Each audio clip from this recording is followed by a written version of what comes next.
You took the words right out of my mouth. I didn't take the brisket out of your mouth, you though, didn't. did I? Definitely not taken out of my mouth. Give me revenge. Welcome to our little H kitchen. I am David. I'm Nikita. And this is Alana. And today we are going to be making A brisket, but crock pot brisket. Okay. This for water, tomato sauce, and this, and this, and this. So you might know that over here in the UK, unless we're ordering a big brisket slab that we can put on the barbecue and smoke it, we actually get rolled brisket from the supermarket. And it's not actually that easy to come by. And I know brisket's meant to be a poor man's cut, so it's meant to be easily obtainable, but not all supermarkets carry it for us. No, and it always seems to be the flat.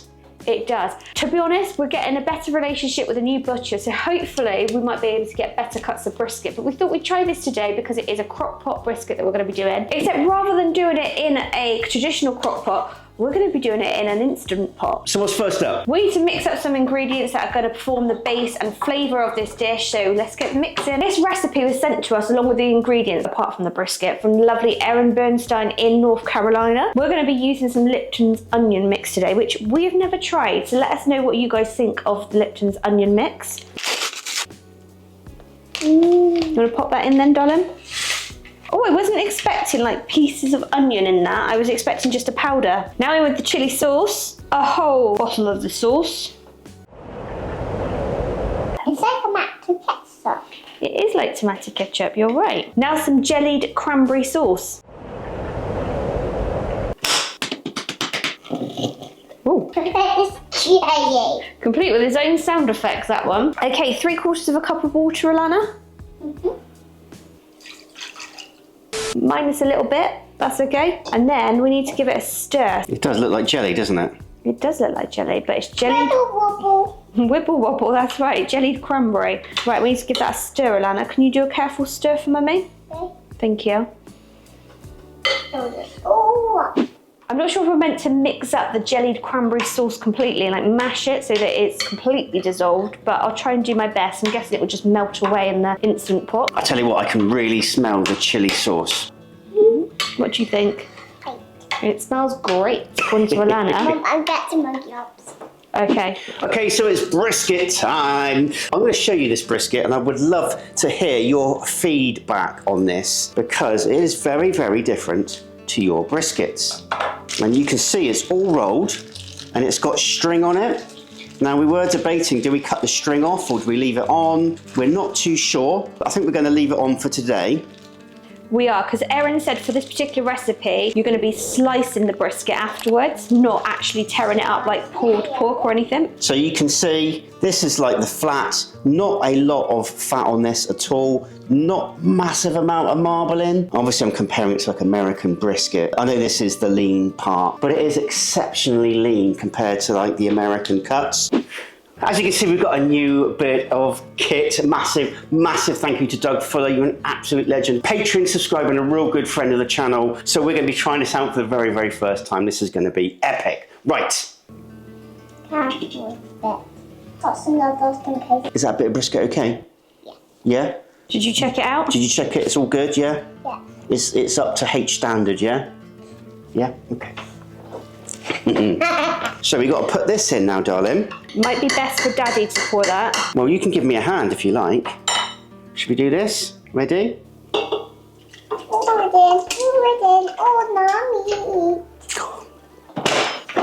Okay, so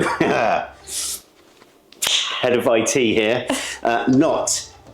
What do we do? How do we like this then? We're going to use the pressure cook method for this one. So we want to press the pressure cook button. Okay, just while that's working, can we ask a massive, massive favour? Please make our day and like this video. You do not understand how much it helps us out. We would really, really appreciate it. And it shows us, and it shows the algorithm you're enjoying what we're doing. Right, we will see you in 1 hour's time. So this is my new book, but I'm going to show you all more. Oh, we got something. Freeze!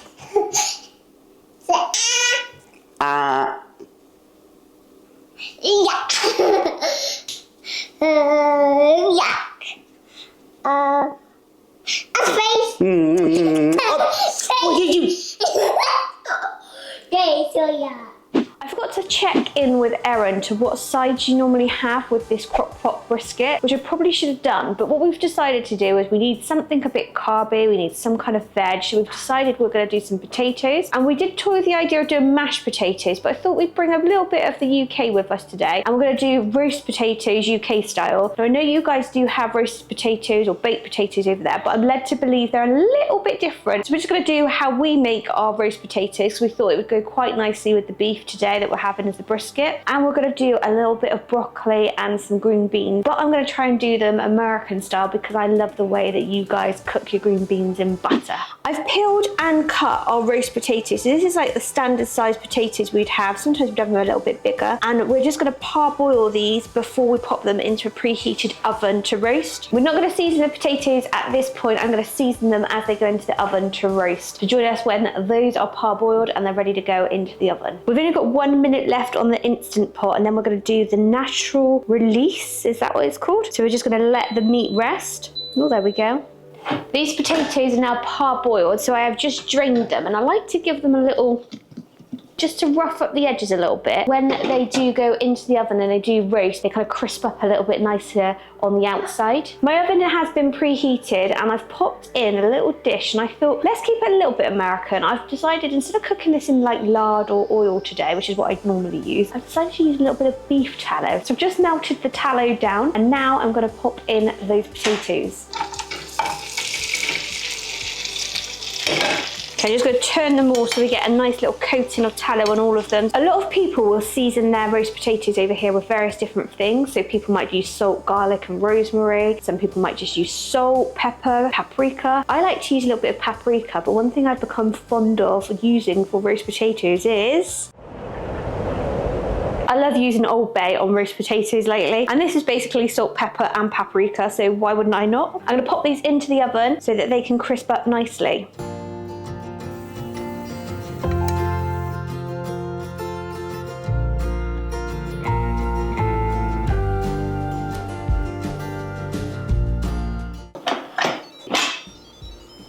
Oh, wow. Let's give it a little probe and see. Okay, that's definitely done. Smell nice? Looking forward to some dinner? Oh, look at her lips. From brisket that melts like butter to melted butter and beans and broccoli cooked in butter. That's what we're doing next. Hello, what you did there? I tried. I didn't get tongue-tied, did I? I'm just going to throw in some of these green beans, as I like them done this way in butter. Probably my preferred way of having green beans now. And I am going to season it with a little bit of garlic powder.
Taste test time! Someone is starving and it's not David. Oh, get stuck in.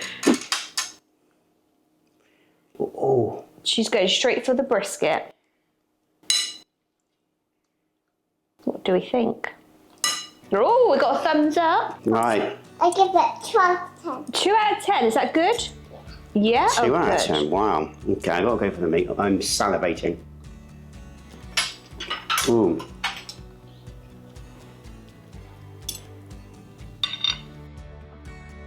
That's tender. I like the seasoning on that.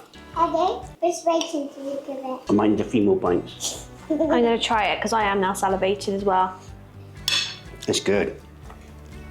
Ooh. It's tender, isn't it? Considering it's like British, Yeah. Oh, it's flat, tasty. not very fatty. Erin did say that you needed to slice this, not pull it apart like shredded beef or anything like that. And I think it's nice that it got it in this kind of consistency as well, because I was expecting it to go shredded.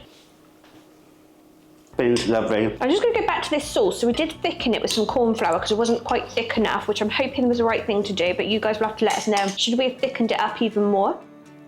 But the sauce is really good. You're getting the sweetness and the tang of both that chilli and the cranberry. So the cranberry's bringing the sweetness. The chilli has got quite a lot of sweetness on its own, I think, but you're getting a bit of a tang to it. And the onion mix just really seasons it nicely, doesn't it? You took the words right out of my mouth. I didn't take the brisket out of your mouth, No, you though, didn't. did I? Definitely not taken it out of my mouth. Now, I'm a massive fan of roast potatoes. My favourite way of having potato. I've always liked roast potatoes.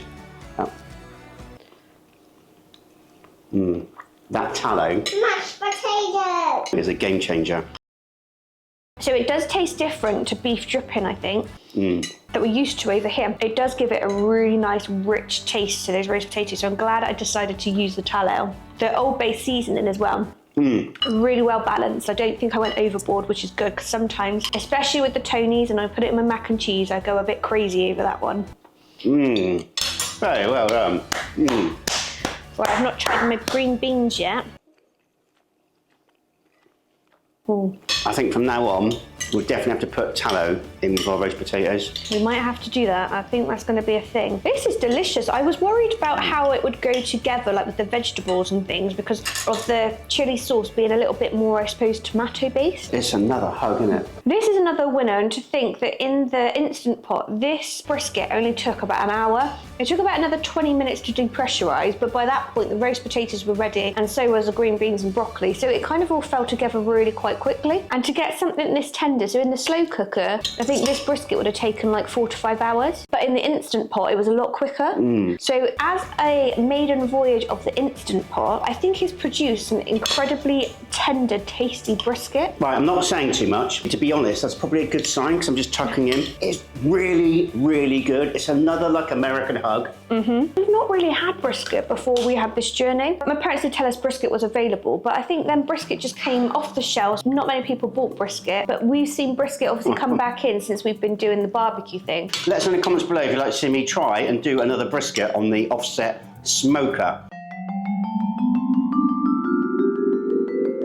1 to 10. This is a bit spicy, and this is a bit spicy, and this is a bit spicy. David. I'm going to go 9.5 out of 10. Really, seriously. I think it's really good. We will have to check with Erin if it's okay to share her recipe, but I'm sure she'll be okay with that. We'll pop it on our website and pop a link to it for you guys. My rating, I'm going to go with a really good 8 out of 10 for this one. I am really enjoying it. I think it's really tasty, and probably by the time I finish this plateful, it'll have gone up to a 10. And if you did enjoy this video, hit that little like button above Alana's head. And all that leaves this little British family to say is... Take care. God bless. See you on the next video.